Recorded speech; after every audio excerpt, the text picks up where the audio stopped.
Hello there, it's me, Clayton. I just got back from seeing Annihilation. And even though this Alex Garland is still very early in his film career, I do think this is actually one of his a really big triumph for him. Maybe not as good as Ex Machina, but when it comes to sci-fi stories of this type, he happens to do really well here. Let's get to the story, shall we?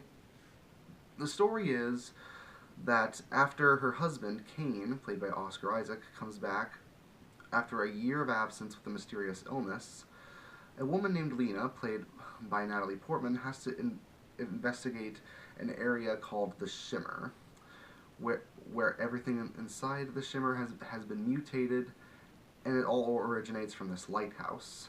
So she has to go inside the Shimmer with a group of female scientists slash mercenaries in order to find out what's going on, and in order to figure out what happened to the people inside the Shimmer, and to figure out what it's all about.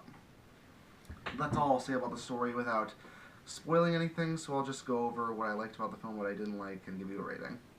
So, what I liked about this film is that the visuals, first of all, are very breathtaking. There is some conspicuous CGI near the first few minutes of the film, but for the most part, the effects are really, really well done. Everything from how everything looks in the Shimmer to some of the effects used in flashbacks, everything that you see in this film is actually very beautiful. Not to mention the shots that are done in the film are done with excellent cinematography. Also, the characters are really interesting.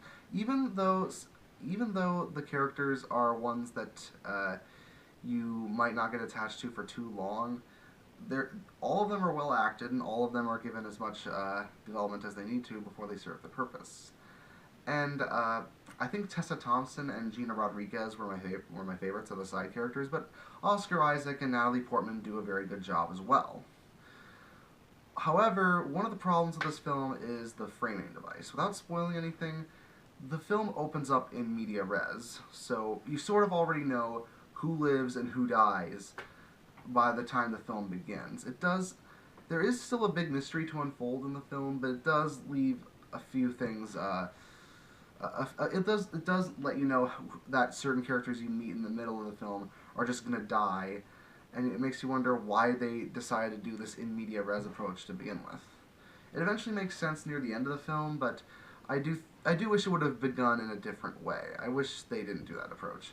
But aside from that, most of the storytelling decisions do make sense. The flashbacks, though they are plentiful, only come in when I feel like they're necessary.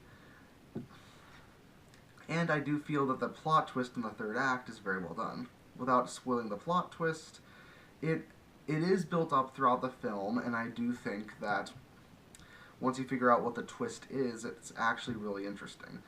Though, I do believe something that happens in the third act might be either too unbelievable for some people, or it might be the best part of the film. For me, it was the best part of the film, but I know that it might tickle some people the wrong way, so to speak.